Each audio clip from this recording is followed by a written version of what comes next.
दोस्तों, दुनिया की सबसे तेज छुरी हमारी जबान है और दुनिया के सबसे खतरनाक हथियार हमारे शब्द है जो बिना किसी का खून बहाए लोगों को अंदर ही अंदर मार सकते हैं। हमारे शब्द हमारी ताकत हो सकते हैं, उसी के साथ यह हमारी सबसे बड़ी कमजोरी भी हो सकते हैं अगर हमें नहीं पता कि कब, कहां और कितना बोलना है।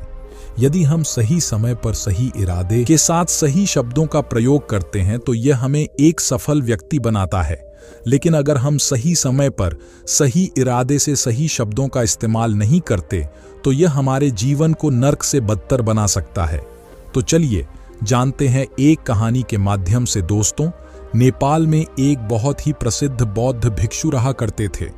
उनका नाम श्याम था। श्याम दुनिया के शोर शराबे से दूर जंगल में अकेले रहते थे और वह बड़े ही ध्यानी और प्रभु भक्त व्यक्ति थे, इसलिए वह पूरे नेपाल में बहुत प्रसिद्ध थे। एक दिन एक राजकुमार श्याम के पास आया और बोला, हे प्रभु, मैं हमेशा थका हुआ, निराश और परेशान महसूस करता हूँ।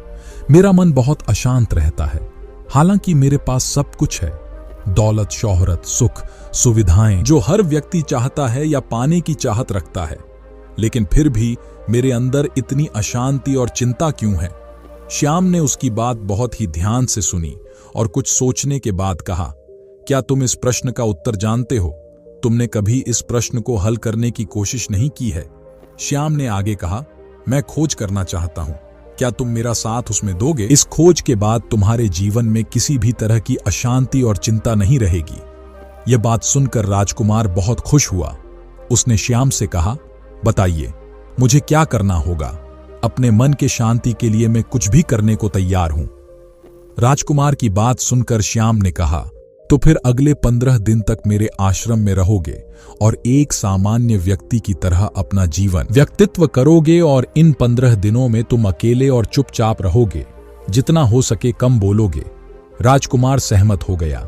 पहले दिन राजकुमार को लगा कि उसका मन सामान्य से अधिक अशांत और विचलित है। उसके मन में तरह तरह के विचार आ रहे थे और वह आम लोगों की तरह जीवन जीने में असहज महसूस कर रहा था और उसे अंदर से बोलने की चाहत हो रही थी, लेकिन वह चुपचाप रहा। उसके मुंह से एक शब्द भी नहीं निकला। अगले 23 दिन बस वह चुपचाप बैठे रहते, लेकिन रात होते उसे अंदर ही अंदर शांति का अनुभव होने लगा। उसके लिए यह अनुभव अजीब था। वह खुद से पूछ रहा था कि वह अंदर ही अंदर इतना खुश क्यों है। अगले दिन राजकुमार अकेला चुपचाप बैठा रहा और वह प्रकृति को निहारने लगा।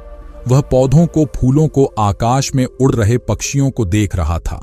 वह अपने जीवन में पहली बार यह अद्भुत दृश्य महसूस कर रहा था कि उसके आसपास कितनी सुंदरता है। अब वह दिन भर प्रकृति की सुंदरता को निहारता रहा और ताजगी महसूस करने लगा था। इसी तरह से 10 दिन बीत गए और उसके मन की सारी बेचैनी, हलचल और सभी तरह के तनाव गायब हो गए। 11वें दिन की सुबह राजकुमार फिर से एकांत में बैठ गया और कुछ ही मिनटों में उसकी आंखें अपने आप बंद हो गईं और वह गहरे ध्यान में चला गया। वह पूरे दिन वहीं पर ध्यान लगाकर बैठा रहा और गहरे ध्यान में डूबा रहा। न कोई शब्द, न कोई चिंता। राजकुमार भीतर से असीम शांति और आनंद से भर गया। राजकुमार अपने बाकी के 4 दिन इसी तरह व्यतीत करने के बाद श्याम के पास गया और उन्हें प्रणाम किया और बोला, हे भिक्षु, मुझे उत्तर मिल गया कि मेरे में इतनी उथल पुथल और चिंता क्यों थी। मैं जान गया कि मेरा मन इतना अशांत और विचलित क्यों था। श्याम ने मुस्कुराते हुए कहा, बताओ, क्या उत्तर मिला तुम्हें? राजकुमार ने कहा, मैं जरूरत से ज्यादा बातें करता था। मैं दिन भर अपने लोगों से फालतू बातें और अकेले में उन्हीं लोगों के बारे में सोचता रहता था। ज्यादातर समय निगेटिव बातें सोचता रहता और इस तरह से मैं अपना समय बर्बाद कर देता था। ज्यादा बोलने और निगेटिव सोचने से मेरा मन अशांत और बेचैन हो गया था। इसी वजह से मैं किसी काम को ठीक से नहीं कर पा रहा था, जिसकी वजह से मैं हर काम में असफल होने लगा और फिर इन्हें लगातार मिलने वाली असफलताओं की वजह से ही मैं उदास और चिड़चिड़ा हो गया। इन्हीं सभी चीजों की वजह से मेरा जीवन बर्बाद हो रहा था। यहां पर हुए 15 दिन मेरे लिए पूरी तरह से अलग थे।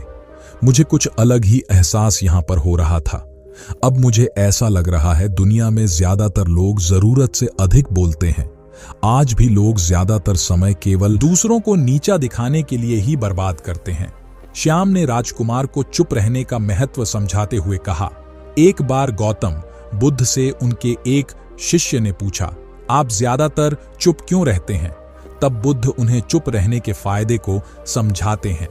इस कहानी से हमें यह सीखने को मिलता है कि चुप रहने में भी एक अद्भुत शक्ति होती है। अगर हम सही समय पर सही शब्दों का प्रयोग करते हैं तो हम अपने जीवन को सकारात्मक दिशा में बदल सकते हैं। चुप रहने से हम अपने आत्मा की गहराइयों में जा सकते हैं और अंदर से शांति का अनुभव कर सकते हैं। इससे हम अपने विचारों और भावनाओं को साफ करके अपने जीवन को सकारात्मक बना सकते हैं। चुप रहने की कला हमें सीखनी चाहिए ताकि हम अपने शब्दों का सही इस्तेमाल करके अपने और दूसरों के जीवन को सुधार सके। दोस्तों, उम्मीद करते हैं आपको यह कहानी पसंद आई होगी। तो ऐसी ही वीडियो के लिए चैनल को सब्सक्राइब करें। धन्यवाद दोस्तों।